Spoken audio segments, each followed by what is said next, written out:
الحمدللہ رب المشرقین ورب المغربین والصلاة والسلام علی جد الحسن والحسین وعلی آلہ وذریاتہ واہل بیتہ واصحابہ الذین فازوا فی الدارین صدق اللہ مولانا العظیم اما بعد فاعوذ باللہ من الشیطان الرجیم بسم اللہ الرحمن الرحیم یا ایہا الذین آمنوا توبوا الی اللہ توبۃ نصوحا صدق اللہ مولانا العظیم وصدق رسولہ النبی الامین المتین الکریم ونحن على ذلك لمن الشاہدین والشاکرین والحمد للہ رب العالمین۔ عزیزان ملت اسلامیہ، معزز سامعین و ناظرین، آئیے سب سے پہلے ہم اور آپ دستور اہل سنت و جماعت کے مطابق گنبد خضرا میں آرام فرمانے والے آقا، لمبے لمبے ہاتھوں سے بھیک دینے والے داتا، ہم گناہ گاروں کو بخشوانے والے مولا، بے سہاروں کے ماوا و ملجا، یعنی احمد مجتبی محمد مصطفیٰ صلی اللہ تعالی علیہ وآلہ وسلم کی بارگاہ اقدس میں درود پاک کا نذرانہ عقیدت پیش کریں۔ پڑھے باواز بلند اللہم صلی علی سیدنا و مولانا محمد بارک وسلم صلاۃ و سلام علیک یا حبیبی یا رسول اللہ صلی اللہ تعالی علیہ وآلہ وسلم۔ بیٹھ جائیں، شکریہ۔ آئیے آقا انعامدار مدینے کے تاجدار حضور نبی کریم صلی اللہ تعالی علیہ وسلم کے شان اقدس میں نعت رسول مقبول صلی اللہ تعالی علیہ وسلم کے چند اشعار ملاحظہ فرمائیں۔ اس سے قبل کہ ایک مرتبہ اور نبی آل نبی پر جھوم کر درود شریف پڑھیں۔ اللہم صلی علی سیدنا مولانا محمد بارک وسلم صلاۃ و سلام علیک یا حبیبی یا رسول اللہ صلی اللہ تعالی علیہ وسلم۔ اگر اچھا لگے تو سبحان اللہ الحمدللہ کا آپ ورد کریں، کیونکہ یہ سید الایام ہے، تمام دینوں کا سردار ہے، اور اس مبارک دن میں آپ جو بھی اللہ کی بارگاہ میں ذکر و اذکار کریں گے انشاءاللہ وہ قبول ہوگا۔ اور حدیث پاک میں آیا ہے کہ جب جمعہ کا دن آتا ہے تو اللہ تبارک و تعالیٰ کے مقدس فرشتے لوگوں کے نامہ اعمال یعنی رجسٹر کو لے کر مسجد کے گیٹ پر بیٹھ جاتے ہیں، اور جو لوگ جس وقت آتے ہیں ان کے نام کو اس میں مقدس فرشتے درج کرتے ہیں، اور پھر خدا کے بارگاہ میں پیش کیا جاتا ہے اس رجسٹر کو۔ لہٰذا آپ بڑے خوش نصیب ہیں کہ آپ اس وقت اللہ کے گھر میں تشریف رکھے ہوئے ہیں۔ اللہ تعالی ہم سبھی کو نیک اعمال کرنے کی توفیق عطا فرمائے۔ سرکار دو عالم سا مختار نہیں ملتا، سرکار دو عالم سا مختار نہیں ملتا، مختار نہیں ملتا، سرکار دو عالم سا مختار نہیں ملتا، مختار نہیں ملتا، صدیق عمر جیسا وفادار نہیں ملتا،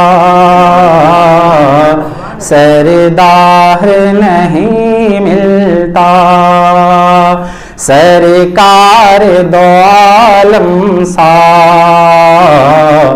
مختار نہیں ملتا، صدیق عمر جیسا سردار نہیں ملتا۔ اگلا شعر محبت کے ساتھ ملاحظہ فرمائے کہ جس ٹہنی کو آقا نے تلوار بنایا تھا، جس ٹہنی کو آقا نے تلوار بنایا تھا، کہ جس ٹہنی کو آقا نے تلوار بنایا تھا، جس ٹہنی کو آقا نے تلوار بنایا تھا، تلوار بنایا تھا، تلوار بنایا تھا، دنیا میں کہیں ویسا ہتھیار نہیں ملتا، ہتھیار نہیں ملتا، سرکار دو عالم سا مختار نہیں ملتا، مختار نہیں ملتا، اور خود کھائے نہیں لیکن اوروں کو کھلایا ہے۔ نبی صلی اللہ تعالیٰ علیہ وسلم کہ اہل بیت اطہار کا یہ معاملہ ہے کہ خود بھوکا رہتے تھے لیکن غریبوں مساکین کو کھلایا کرتے تھے۔ اس کو اس شعر میں ملاحظہ فرمایا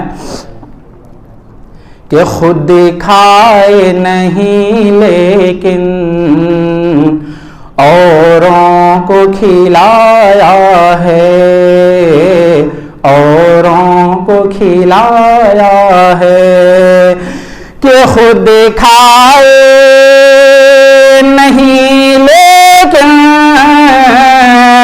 اوروں کو کھلایا ہے، خود کھائے نہیں لیکن اوروں کو کھلایا ہے، اوروں کو کھلایا ہے، اوروں کو کھلایا ہے، حسنین کے گھر جیسا گھر بار نہیں ملتا، گھر بار نہیں ملتا، سرکار دو عالم سا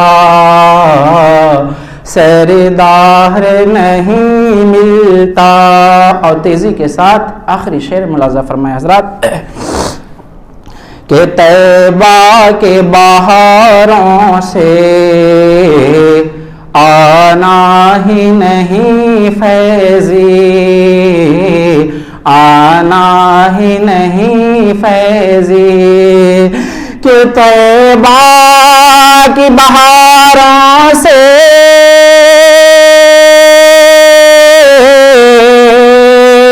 طیبہ کی بہاروں سے آنا ہی نہیں فیضی، آنا ہی نہیں فیضی، اس پار جو ملتا ہے اس پار نہیں ملتا، اس پار نہیں ملتا، سرکار دو عالم سا مختار نہیں ملتا، صدیق عمر جیسا سردار نہیں ملتا، حسنین کے گھر جیسا گھر بار نہیں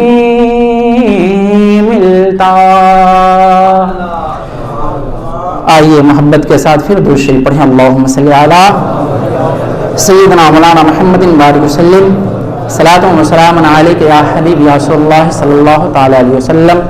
شاعر کہتا ہے کہ توبہ کے آنسوؤں نے جہنم بجھا دیا، توبہ کے آنسوؤں نے جہنم بجھا دیا، توبہ بڑی سپر ہے گناہگار کے لیے، توبہ بڑی سپر ہے گنہگار کے لیے.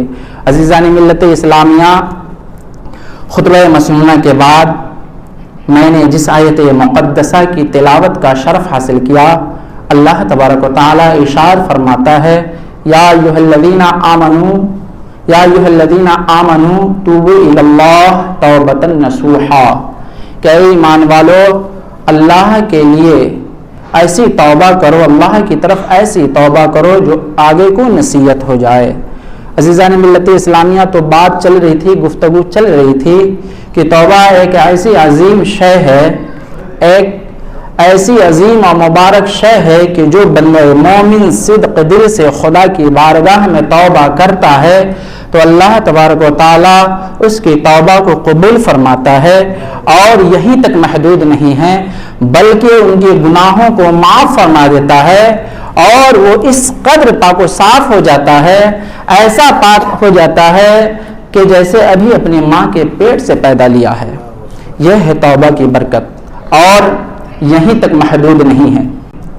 عزیزان ملت اسلامیہ، تو توبہ ایک ایسی عظیم شے ہے کہ بندہ مومن جب اپنے گناہوں سے توبہ کرتا ہے تو اللہ تبارک و تعالی بندے کے گناہوں کو معاف فرما دیتا ہے، اور یہیں تک محدود نہیں ہے بلکہ جب بندہ توبہ کرتا ہے تو اللہ تبارک و تعالی گناہوں کو تو معاف فرماتا ہی ہے، خطاؤں کو تو معاف فرماتا ہی ہے، اس کے بدلے میں اللہ تبارک و تعالی اس کے نامہ اعمال میں نیکیاں لکھ دیتا ہے. سبحان اللہ. اللہ تبارک و تعالی خود قرآن عظیم میں ارشاد فرما رہا ہے فَأُولَئِكَ يُبَدِّلُ اللَّهُ سَيِّئَاتِهِمْ حَسَنَاتٍ، کہ اللہ تبارک و تعالی تو ایسوں کے گناہوں کو اللہ تبارک و تعالی نیکیوں سے، حسنات سے بدل دیتا ہے.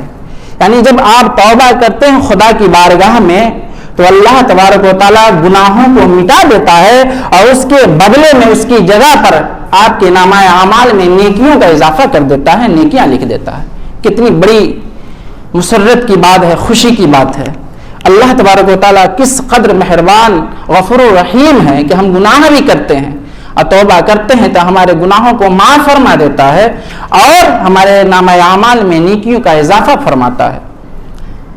عزیزان ملت اسلامیہ، یہاں پر ایک بات میں عرض کر دوں گا کہ ایک ہوتا ہے حقوق اللہ اور ایک ہوتا ہے حقوق العباد.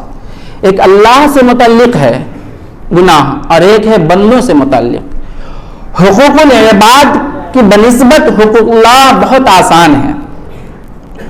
آپ نماز نہیں پڑھیں گے، روزہ نہیں رکھیں گے یا حج زکوٰۃ، جو کچھ اللہ سے متعلق ہے اگر آپ نہیں کرتے ہیں تو اللہ تبارک و تعالیٰ چاہے گا تو اپنی رحمت سے آپ کے خطاؤں کو معاف فرما دے گا. یہ اللہ تبارک و تعالیٰ کی مرضی پر منحصر ہے. اللہ چاہے گا تو معاف فرما دے گا. لیکن ایک ہے حقوق العباد جو بہت ہی خطرناک اور سخت ہے. اگر آپ نے کسی بندے مومن کا دل دکھایا ہے، دل جلایا ہے، اسے گالی دیا ہے، اس کے سامان یا پیسے کو لیا ہے، اس پہ ظلم و ستم کیا ہے، آپ لاکھ توبہ کریں گے آپ کی توبہ قبول نہیں ہوگی جب تک کہ آپ اس بندے مومن سے معافی نہ مانگ لیں، اس سے آپ بخشوا نہ لیں. اگر آپ خدا کے بارے میں روز قیامت کے دن حاضر ہوں گے اور آپ کے سر پر حقوق العباد ہے، بندوں کا حق ہے، آپ لاکھ نیک ہیں، پرہیزگار ہیں، آپ جنتی ہیں، لیکن پھر بھی آپ جنت میں نہیں جا سکتے ہیں. کیوں؟ فقط اس لیے کہ آپ کے سر پر بندوں کا گناہ موجود ہے. رب تبارک و تعالیٰ ارشاد فرمایا کل میدان محشر میں کہ جاؤ جس بندے کے ساتھ تم نے ظلم کیا، جسے تم نے ستایا، جس کا سامان یا روپے پیسے یا دھن دولت جو کچھ تم نے غصب کیا، تو نے لیا ہے جاؤ پہلے اس سے معاف کرواؤ یا اس کا ادا کرو. اگر اس بندے نے معاف کر دیا تو میں بھی معاف کر دوں گا. تو اب آپ کو اندازہ ہو گیا ہوگا کہ حقوق اللہ سے زیادہ سخت حقوق العباد ہے. لہذا جب بھی آپ کسی بندے مومن سے گفتگو کریں، اگر آپ کی زبان سے، آپ کے الفاظ سے کسی طرح کی بات ایسی نکل جائے جس سے ان کے دل کو تکلیف ہو اور وہ حقیقت میں وہ بندہ مومن اپنی جگہ پر صحیح ہے، آپ نے ظلم کیا، ستم کیا، تو آپ خدا کے واسطے فوراً ان سے معافی مانگے اور ان سے اپنے گناہوں کی بخشش چاہیں، ورنہ یہ معاف نہیں ہو سکتا ہے. تو آپ حقوق اللہ اور حقوق العباد کو سمجھ لیے. عزیزان ملت اسلامیہ، یہ بات توبہ کی چل رہی ہے کہ بندہ مومن صدق دل سے توبہ کرتا ہے تو اللہ تبارک و تعالی سارے گناہوں کو معاف فرما دیتا ہے، الا حقوق العباد کے. حقوق العباد وہ معاف ہوگا جب بندہ مومن جس کے ساتھ آپ نے ظلم کیا وہ نہ معاف کر دے. حدیث پاک میں اللہ کے نبی سرور کون صلی اللہ علیہ وسلم نے ارشاد فرمایا، حدیث قدسی ہے کہ شیطان اللہ تبارک و تعالی سے کہا کہ اے رب کعبہ، اے پروردگار عالم، تیری عزت و عظمت کی قسم، جب تک تیرا بندہ اس دنیا میں زندہ رہے گا میں اس کو بھٹکاتا رہوں گا، اس کو میں صراط مستقیم سے الگ کرتا رہوں گا، اس سے گناہ کا کام کرواتا رہوں گا. اللہ کے پیارے نبی ارشاد فرماتے ہیں کہ اس شیطان کے جواب میں اللہ تبارک و تعالیٰ نے ارشاد فرمایا کہ میری عزت و عظمت اور بلندی کی قسم کہ جب تک بندہ مومن میری بارگاہ میں توبہ کرتا رہے گا، بخشش کا طلبگار ہوتا رہے گا، میں اس کو بخشتا رہوں گا. عزیزان ملت اسلامیہ، تو شیطان جو آپ کا کھلا دشمن ہے، جس کے بارے میں اللہ تبارک و تعالیٰ نے قرآن عظیم میں بھی ارشاد فرمایا، جس کا ترجمہ ہے کہ قرآن، جس کا ترجمہ ہے کہ شیطان تمہارا کھلا ہوا دشمن ہے. تو جب شیطان آپ پر حملہ کرتا ہے تو اللہ تبارک و تعالیٰ کس قدر غفور رحیم ہے کہ آپ رب کے بارگاہ میں بار بار دعائیں کریں گے، اللہ تبارک و تعالیٰ آپ کو بخشتا رہے گا. اور توبہ کا یہ معاملہ ہے کہ جب بندہ مومن رب کے بارگاہ میں صدق دل سے توبہ کرتا ہے تو خدا پاک کو بہت ہی خوشی ہوتی ہے. اللہ تبارک و تعالیٰ بہت خوش ہوتا ہے بندوں سے کہ یہ میرا بندہ ہے، دیکھو گناہ کیا، اس سے گناہ سرزد ہو گیا، لیکن پھر بھی میری بارگاہ میں توبہ کر رہا ہے، اسے بھی امید ہے کہ رب ہی ہے معاف کرنے والا. عزیزان ملت اسلامیہ، اگزامپل کے طور پر آپ سمجھے، علماء کرام نے اگزامپل دیا، مثالیں دیا ہے کہ آپ سفر میں ہیں، دور دراز سفر کر رہے ہیں، آپ پریشان حال ہیں، پریشانی کے عالم میں آپ تھکے ہوئے ہیں، آپ کو کوئی ایسا مقام، ایسی جگہ ملی جہاں آپ اپنی سواری کو روک کر آپ کچھ دیر آرام کرنے لگے. آرام کر رہے تھے کہ اچانک آپ کی سواری غائب ہو گئی. جب آپ کی آنکھ کھلی تو آپ نے دیکھا کہ سواری غائب ہے اور بیابان چٹل میدان، نہ کھانے نہ پینے کے کچھ سامان ہیں. آپ اس وقت کس قدر پریشان ہوں گے، کس قدر پریشان ہوں گے. ہر طرف سے مایوسی ہی مایوسی کہ اب میں کیا کروں، ایسے عالم میں کہاں جاؤں. اللہ اکبر. اگر اسی وقت آپ کو وہ سواری فوراً مل جائے گی تو آپ اپنے دل سے پوچھیں کس قدر آپ لوگوں کو خوشی ہوگی. اسی طرح جب بندہ مومن گناہ کر لیتا ہے اور رب کی بارگاہ میں دعا کرتا ہے تو اللہ تبارک و تعالیٰ کو بھی اس طرح خوشی ہوتی ہے. عزیزان ملت اسلام، لیکن توبہ کیسی ہونی چاہیے؟ ایسا نہیں کہ ابھی توبہ کیے جس گناہ سے پھر اسی گناہ کی طرف آپ ملوث ہو گئے، اسی میں ملوث ہو گئے، وہی کرنے لگے. یہ توبہ نہیں بلکہ خدا سے مذاق کرنا ہو گیا. توبہ کے بارے میں سرکار فاروق اعظم رضی اللہ تعالیٰ عنہ ارشاد فرماتے ہیں کہ بندہ مومن کو ایسی توبہ کرنی چاہیے جو توبۃ النصوحہ ہے. توبۃ النصوحہ کا مطلب یہ ہے کہ جب بندہ مومن گناہوں سے توبہ کر لے تو اس گناہ کی طرف سوچے بھی نہیں، خیال بھی نہ لے جائے، اس طرح اس سے دور ہو جائے کہ کبھی زندگی میں وہ گناہ نہ کرے. جس طرح جانور کے تھن سے دودھ نکل جاتا ہے پھر واپس اس میں نہیں لوٹتا ہے، اس طرح انسان توبہ کرے گناہوں سے کہ میں اس گناہ سے پروردگار عالم توبہ کرتا ہوں اب کبھی نہیں جاؤں گا، تو یہ توبۃ النصوحہ ہے۔ حضرت فاروق اعظم نے اسی کو توبۃ النصوحہ فرمایا۔ اور جب بندہ مومن توبۃ النصوحہ کر لیتا ہے تو اسی کے بارے میں آیا کہ وہ پاک و صاف ہو جاتا ہے، اور اس قدر پاک و صاف ہو جاتا ہے کہ اپنے ماں کے پیٹ سے پیدا ہوا ہے۔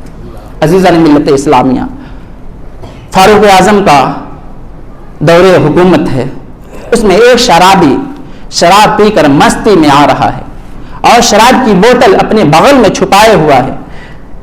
سرکار فاروق اعظم رضی اللہ تعالی عنہ کے آتے ہوئے دیکھا تو اس کے بدن میں کپ کپی لرزا اور ڈر خوف کی وجہ سے لرزنے لگا کہ اب میں کیا کروں، فاروق اعظم آ رہے ہیں، اب تو میری خیریت نہیں۔ فاروق اعظم رضی اللہ تعالی عنہ نے بھی دیکھا وہ شراب کی بوتل کو اپنے بازو میں اپنے بغل میں دبائے ہوا ہے، لیکن اس انسان نے اللہ تبارک و تعالیٰ کے بارگاہ اقدس میں سچے دل سے اس قدر توبہ کیا کہ اے پروردگار عالم، آج تو مجھے فاروق اعظم کے سامنے شرمندہ اور رسوا ہونے سے بچا لے اور ان کے درے سے مجھے بچا لے، تو اے پروردگار عالم میں کبھی آج کے بعد شراب نہیں پیوں گا۔ عزیزان ملت اسلامیہ، اللہ اکبر، فاروق اعظم سامنے آ جاتے ہیں۔ انہوں نے فرمایا کہ تو شراب پی رہا ہے اور مجھ سے ڈر رہا ہے، جس نے حکم دیا، جس نے شراب کو حرام کہا، اس رب سے نہیں ڈرتے، مجھ سے ڈرتے۔ اللہ اکبر۔ شرابی کا حالت خراب ہے، شرابی بے چین و بے قرار ہے، بغل سے شراب کی بوتل نکالا تو کیا دیکھا کہ شراب کی جگہ پر دودھ ہے، وہ شراب دودھ ہو چکی ہے۔ اللہ اکبر۔ شرابی سوچنے پر مجبور ہو گیا کہ شراب میں نے ڈالا اور بغل میں میں نے رکھا، لے کر میں نے آیا۔ ادھر فاروق اعظم رضی اللہ تعالی عنہ حیرت میں ہے کہ اللہ یہ کیا ماجرا ہے، میں نے بھی دیکھا کہ دودھ کی جگہ شراب، بوتل میں شراب، رنگین شراب ہے، اب اچانک دودھ ہو گیا۔ یہی خیال میں تھے، اسی خیال میں تھے، تعجب میں تھے کہ غیب سے آواز آتی ہے کہ اے فاروق اعظم، تعجب کرنے کی بات نہیں ہے، تعجب کرنے کی بات نہیں ہے، میرے بندے نے میری بارگاہ میں شرمندہ ہوا اور اس قدر سچے دل سے توبہ کیا کہ اس توبہ کی برکت ہے کہ شراب کی جگہ وہ دودھ بن گیا۔ اللہ اکبر۔ یہ ہے توبہ کی برکت کہ جو بندہ مومن خدا کی بارگاہ میں صدق دل سے توبہ کرتا ہے تو اللہ تبارک و تعالی شراب کو دودھ بنا دیتا ہے۔ عزیزان ملت اسلامیہ، ہم انسان ہیں، انسانوں کا معاملہ یہ ہے کہ الانسان مرکب من الخطاء والنسیان، کہ انسان بھول چوک غلطیوں کا مجسمہ، ایک پتلا ہے، آئے دن کوئی نہ کوئی گناہ ہوتا رہتا ہے، خطا ہوتا رہتا ہے۔ ہم انسان ہیں، ہم سے گناہ ہو ہی جاتا ہے، لیکن اللہ تبارک و تعالیٰ نے اس کا حل بھی دیا ہے کہ ہم صدق دل سے توبہ کریں تو وہ گناہ اللہ تبارک و تعالیٰ معاف فرما دیتا ہے۔ لہٰذا ہم لوگوں سے جانے یا انجانے میں جو کچھ بھی ہوا، اللہ تبارک و تعالیٰ کی بارگاہ میں دعا کرتے ہیں کہ اللہ تبارک و تعالیٰ، میں تیری بارگاہ میں دعا کرتا ہوں کہ ہماری تمام غلطیوں کو معاف فرما اور اس کی جگہ مولا ہماری نیکیوں میں اضافہ فرما۔ عزیزان ملت اسلامیہ، آپ کا ٹائم ہو چکا ہے، جو بھائی سنت نہیں پڑھے وہ سنت پڑھ لیں۔ وما علینا الا البلاغ۔ السلام علیکم ورحمۃ اللہ تعالی وبرکاتہ۔